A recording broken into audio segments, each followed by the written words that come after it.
Please. Where are you at? Can you tell if you're on I-75? I don't know where your phone is. I'm sorry. Are you blindfolded if you have to press the button? The frantic female voice you just heard was that of Denise Amber Lee. Denise had secretly called 911 while blindfolded and restrained in the backseat of a car. She desperately tried to tell the 911 operator as much information as possible before her captor caught her on the phone and the call went silent. It was the only chance Denise had to reach out for help, yet hers would not be the only call to 911 regarding her kidnapping that day. In the end, it would be one of many attempts that would fail to save her life. Before we begin, we would like to send our sincere condolences to the loved ones of Denise Lee, who fell victim to the abominable acts described in this case.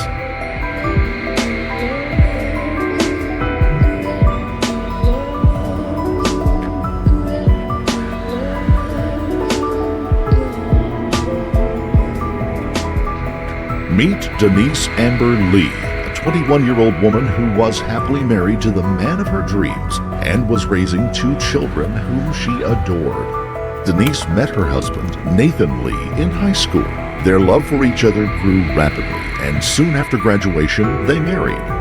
Not long after tying the knot, the newlyweds were blessed with a son, Noah. 2 years later, they had another baby boy, Adam. Having started a family so soon out of high school, Nathan and Denise were not exactly financially stable.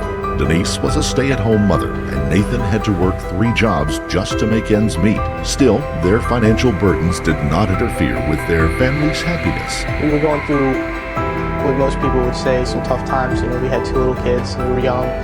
Money wasn't necessarily on our side. It didn't faze us. We knew we were going to be fine, and we knew we were, going to grow old together. For the money-tight couple, housing options were limited. However, they found a newly built rental home at an affordable price in Northport, Florida. The location of the house allowed the couple to be close to both of their parents. It was situated in a rural area that was quiet, though Denise's parents likened it more to a ghost town. It was a newly constructed subdivision that had many houses that were still left vacant after the housing market crash of 2008. Denise's father, Rick Goff, and her mother expressed concerns about their daughter and her family living in such an isolated setting. Despite that, he understood that the home was a great deal for the couple who had limited resources. For Nathan and Denise, home and neighborhood appeared as a financial blessing that would allow them to raise their children in their own home in a quiet and peaceful community. At least, that's what they thought. It was an unusually warm and muggy day in Northport, Florida on January 17, 2008. At 11:09 a.m., Nathan called Denise to chat during his lunch break. The two talked for about 5 minutes. During their conversation, Nathan asked Denise to turn off the central cooling system and open up the windows of the house to help save money. Denise let him know that she already had. Nathan got off work at 3 p.m. and he called Denise to let her know that he was on his way home, but she didn't respond. Nathan tried calling her 8 more times during his 25-minute drive home. It was odd not to have a response from Denise, but he didn't become concerned until he reached their house. While pulling into the driveway, Nathan noticed all of the windows in the house were closed, though Denise had told him that she had opened them.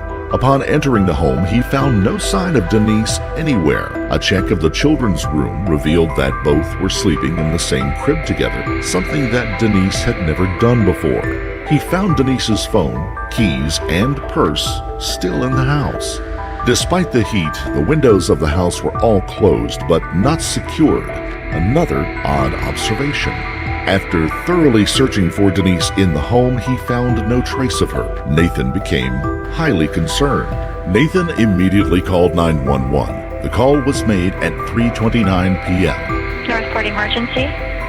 Yes, I'm at 7912 Torah Avenue. I just got home from work and my wife, I can't find her.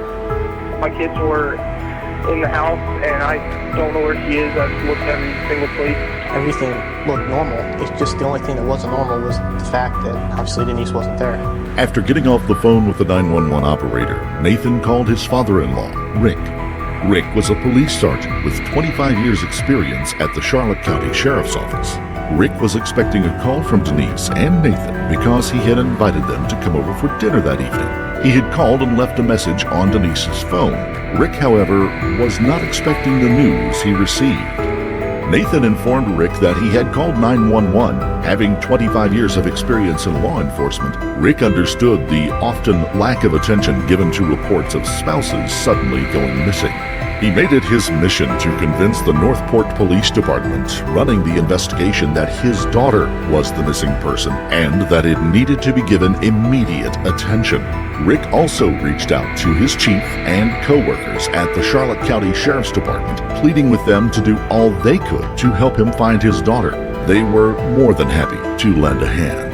First, police headed over to the Lee residence. They began visiting their neighbors' homes to see if anyone knew anything about Denise's disappearance. The police came across one neighbor, Jennifer Eckert, who said that she had seen a suspicious person driving around the neighborhood who later pulled into the Lee's driveway.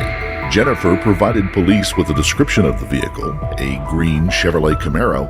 With that information in hand, the police department sent out a BOLO, a Be on the Lookout alert for Charlotte County. The BOLO went out at 6:35 p.m., about 3 hours after Nathan reported Denise missing. The BOLO stated that the green Chevrolet Camaro had been seen around Toledo Blade Boulevard and US 41 near the Charlotte County Northport line. At 6:14 p.m., a 911 operator received a phone call from a woman screaming and crying loudly into the phone. The caller identified herself as Denise.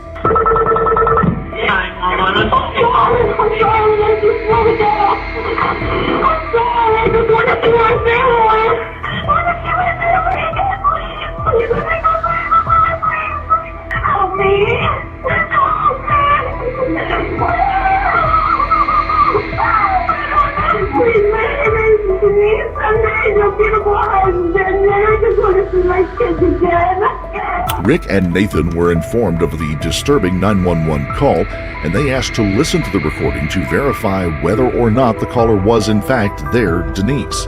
Both were at Nathan's home at that time. After hearing the recording, the family recognized their greatest fears had come true. Denise had been kidnapped and was in grave danger. Denise somehow got a hold of her captor's cell phone and dialed 911. She desperately tried to relay information to the operator while pretending to be talking to her kidnapper. While pleading for her life, Denise did her best to answer the operator's questions. She successfully provided the operator with her name, street address, the make and color of the captor's car. She also let the operator know that the kidnapper was a stranger. During the conversation, you could hear the kidnapper cussing at Denise and asking her where his phone is. Are you gonna help me? Are you gonna help me? It took about 5 minutes, but eventually he realizes that Denise has his phone and has called 911. The call goes silent. After discovering his daughter had been kidnapped, Rick immediately informed anyone and everyone he knew to be on the lookout for his daughter. He had Highway Patrol and even the Marshal Service out looking for Denise.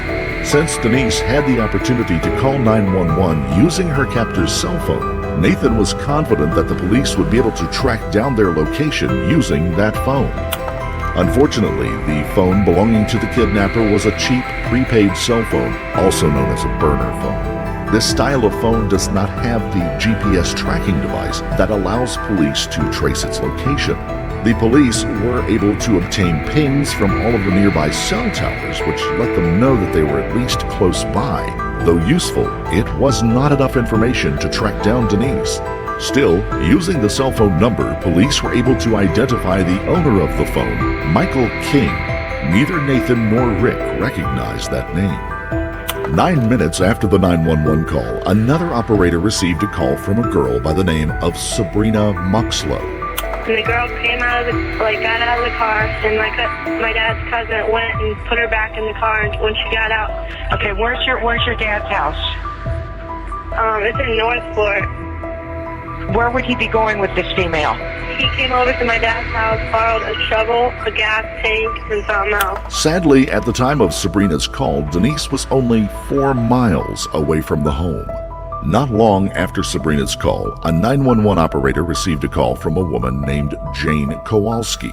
That was around 6:30 p.m. Just inside the Charlotte County line from Sarasota County, Jane was traveling down US 41 along Florida's west coast. She came to a stoplight and suddenly heard what she thought sounded like a child screaming in terror coming from the car next to her. Jane looked over to see what was going on, and for that moment made eye contact with the driver, a white male. What sounded like a child screaming to Jane was actually Denise screaming for her life in hopes that someone would hear her. And the driver was Michael King, but Jane had no way of knowing that. As Jane glared at Michael, a hand shot up and started banging on the passenger window. She watched in horror as the driver tried to subdue the person in the passenger seat. Immediately, Jane called 911, believing that she was witnessing a child abduction. Well, I'm on 41 going south, and I'm going to do a cross street right now. I'm on Chamberlain. I just crossed Chamberlain. I'm on 41 going south. And I was at a stoplight, and a man pulled up next to me, and there was a child screaming in the car. About a half. What kind of vehicle was he in? It's a blue Camaro. Having been near the Sarasota County line just moments ago, Jane thought her call went through to the Sarasota County Police Station, but it was actually sent to Charlotte County, where Denise's father, Rick, works.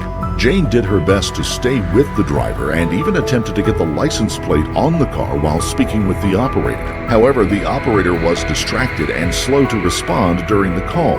Jane, we have your phone number. If we need you, we'll call you back. You'll be on that cell phone number if we need you, right? Absolutely. Don't hesitate. I'll give you whatever information I can give you. Okay, and we really appreciate you calling in. Yeah. Okay. Well, God, I hope. Man, oh man. Okay. Thanks, Jane. All right. Thank you. Be careful. Oh, I shall. Thank you. Bye-bye. All right. Bye-bye. At one point, the male driver had pulled behind Jane, obviously realizing that she was on to him. Jane slowed down to 45 miles an hour in hopes of getting the suspicious driver to pass her so she could get his plate number. But all he did was drive slower. At some point during the call, the male driver pulled into the left lane and abruptly turned. Jane asked the operator should she try to follow the vehicle, but before receiving instructions, she lost her chance to get into the other lane and was blocked by traffic. Michael had gotten away. During the call, the operator could be heard relaying information to other people in the call center, but no one ever responded to Jane's call. Around 6:42 p.m., police went to Michael King's home. They broke into the house and found it empty, so the police began searching the property. During their search, they found a room that could only be described as a torture room. It was obvious that it had been recently used. Police found duct tape that had long strands of hair attached to it. 8 minutes later, yet another 911 call was made regarding Denise's abduction. This time, the caller was Harold Muxlow, Sabrina's father. Wanting to remain anonymous, Harold made the call on a payphone and refused to give his name. The information he provided to the operator was vague except for the description of the car, a green Chevrolet Camaro with a black cover on the front known as a bra. Is he going to hurt the girl? I don't. You saw them, though? Yeah. And where was she? God. In the car? Was she okay? Like you want to do that. It turned out that Michael had visited Harold around 6 p.m., requesting to borrow a flashlight, a gas can, and a shovel. The reason being given was that his lawnmower had gotten stuck in the mud in his front yard. During this time, Denise was able to climb out of Michael's car. She began screaming at Harold to call the cops. Stunned, Harold didn't know what to do or think. Harold asked Michael what was going on, and he said, "Nothing, don't worry about it." After forcing Denise into the back seat of the car, Michael quickly got in the driver's seat and sped away.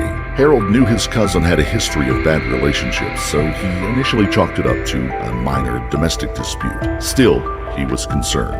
He decided to call his daughter Sabrina and told her what happened. She reacted by immediately calling 911. The situation Harold had witnessed with Michael was weighing heavy on his mind. He made the decision to go by his cousin's home to verify the lawnmower story. When Harold arrived at the house, there was no one home. Plus, there was, of course, no lawnmower stuck in the front yard. Harold realized he had been lied to, and at that point he decided to call 911 himself. Though Harold tried to remain anonymous on the 911 call, police soon pieced together that he was both Sabrina's father and Michael's cousin. As soon as police figured out Harold's identity and home address, they went over to the house and questioned him about what had happened with Michael and the woman that he had in his car. It was at this time that Harold told the police all that had transpired. The fact that Harold witnessed Michael and Denise together and had the best opportunity out of anyone to save her that day pains Denise's family dearly. At 9:16 p.m., a state trooper pulled over a vehicle matching Michael King's 1995 green Camaro with the black bra. Michael King was behind the wheel. He had finally been found, but he was alone in the car. Michael was pulled over about 4 miles away from the location where Jane, the driver who had called 911 on the road, had seen him. The trooper made Michael get out of the car. When he did, he saw that Michael was soaking wet from the waist down. On his person was a cell phone, but the battery had been removed. In the car, the trooper found a muddy shovel. At 9:30 p.m., Denise's father, Rick, received a call with the information that Michael King had been found. Rick hoped that meant that his daughter was now safe, but unfortunately, he was wrong. Though Michael King was finally located, he was not about to tell police what he had done. Instead, he claimed that he was a victim and had been abducted along with Denise by a stranger who had offered them a ride. Michael was taken to the police station where he was held for questioning. Hours after his arrest, Michael was allowed a visit from his cousin Harold. During their visit, Michael gave his cousin his version of what happened that day. He told his cousin the same story he had told police. Michael said that he had attempted to call 911 while being held captive. He also claimed that he had no idea where the kidnapper had taken Denise because the kidnapper had let him go first and continued to drive off with Denise still in the car. Michael also tried to take the credit for Denise being able to call 911. During their conversation, Harold tried multiple times to convince Michael to take a lie detector test to prove his innocence, but Michael showed no interest, stating that he's not going to do anything until he gets a lawyer. While being interrogated, Michael mentioned a location he believed Denise had been taken. However, when police searched the area, they found nothing. Unconvinced by the story Michael gave to Harold, the police charged him with kidnapping. 2 days had passed and there was still no sign of Denise. Many volunteers and police officers worked together to search and find her. About a half a mile from the location where the state trooper had picked up Michael, a canine unit discovered a freshly dug hole within a marshy field. In that hole, they found the naked remains of Denise Amber Lee. She had been shot in the head. After the discovery of Denise's body, her family expressed their gratitude and pain over their loss. With Denise recovered, police could now focus on putting together a profile on Michael King and try to figure out why he had targeted Denise. Michael King was 36 years old. He had moved from Michigan to Florida in 2002 after experiencing a painful divorce. He was currently an unemployed plumber who stopped going to work about 3 months earlier. Michael had no criminal history other than a few complaints made by neighbors who believed he had been pulling pranks around the neighborhood. During their investigation, police were able to get a hold of Patty Paul, the owner of a beauty salon in Venice, Florida, where Michael had been a regular customer.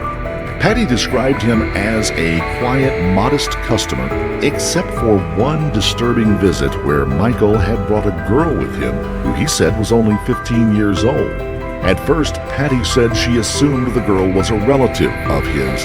That is, until they started kissing at the front desk. More disturbing complaints came out about Michael after that. Other witnesses claimed that Michael had exposed himself to a woman while at work. Another accused him of sexual assault. However, none of the events were ever reported to police.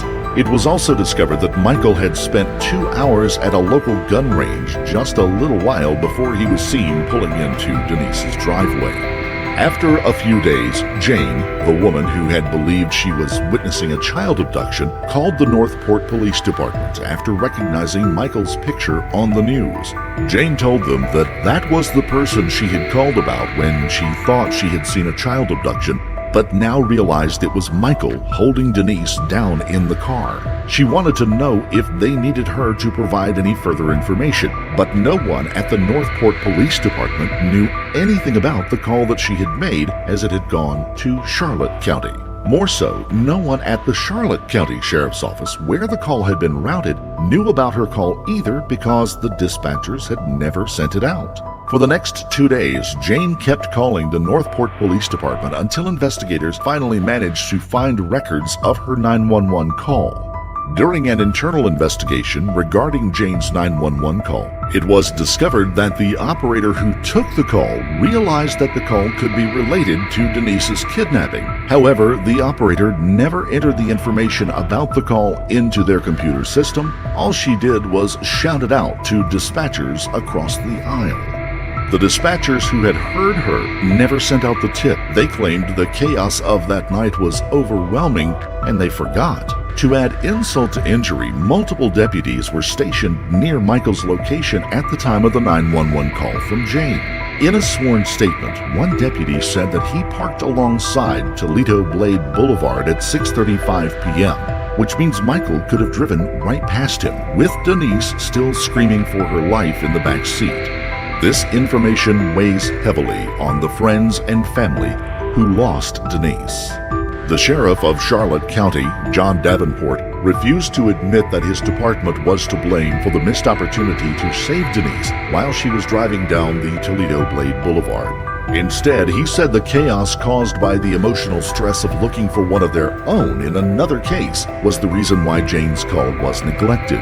Denise's father, Rick, however, disagrees. On the window so hard and screaming, trying to get help, which is a smart thing to do because by that time she knows she probably wasn't coming back. Because I'm saying we blew it. And I say we because I'm part of that sheriff's office. Sheriff Davenport did make 4 of the call center workers take remedial training, and he suspended 2 dispatchers who took Jane's call for a few days. But the punishment meant little to nothing to Denise's husband. Denise's family believes that she did everything in her power to save her life that day, while the Charlotte County Police Station failed miserably. As if there wasn't enough evidence to prove this fact already, upon further investigating the green Camaro, police found clues that were believed to have been planted by Denise. This evidence was found in the back seat of the Camaro. Police found strands of hair torn out by the roots matching that of Denise. They also found a heart-shaped ring that she had been given by Nathan on their very first Valentine's Day, a ring that Denise never took off. More evidence would stack up against Michael, who was continuing to play innocent. A lab report showed a match between his DNA and that found on Denise's body. Not only was Michael now being accused of murder, but he was also being accused of sexual assault. 6 days after Denise's abduction, a massive funeral was held in her honor. The entire town came together to pay their respects to Denise and her family. Questions about Denise getting abducted in broad daylight by a complete stranger continue to haunt her family. Though the evidence stacked up against Michael is immense, he pleaded not guilty during his trial. The family's questions remain unanswered. With all that had transpired throughout the desperate search for Denise and the many mistakes that were made, Nathan was not about to chalk up Denise's murder as an unavoidable death. He truly believed that more could have been done and should have been done by the police to save her life. In April of 2008, Nathan filed an intent to sue Charlotte County for their failure to save his wife due to their carelessness. His focus wasn't on the money that he would receive from the lawsuit, but to ensure that Charlotte County was held accountable for its mistakes. Rick, Denise's father, also took the stand to ensure mistakes like this never happen within the Florida 911 system again. Named after Denise, Rick pushed for the passage of a state law that would standardize training for call center workers. It was called the Denise Amber Lee Act. It passed unanimously on April 24, 2008. Unfortunately, this act only provides optional training for 911 operators. It does not mandate training and certification. To this day, Denise's family continues to push for the new law that would make the training and certification mandatory for all 911 workers. The investigation into Denise's murder found that Michael had aggressively sexually assaulted Denise multiple times in his home. He did so again right before shooting her in the head and burying her naked body in the ground. Medical examiners found several defensive wounds on her body and bruising on her wrists from where she was bound. Denise had been shot point blank in the head, but medical examiners discovered that she did not die immediately. She had suffered before she died. Michael shot Denise above her right eyebrow, which caused her eye to explode. Blood had also entered her lungs, which signified that she was still breathing after being shot. After trial, Michael King was found guilty of sexually assaulting and kidnapping Denise on August 28, 2009. It took almost 2 years for the family of Denise to finally see her murderer condemned for what he had done. The punishment for the assault was 30 years. His sentence for kidnapping was life. His punishment for her murder was death.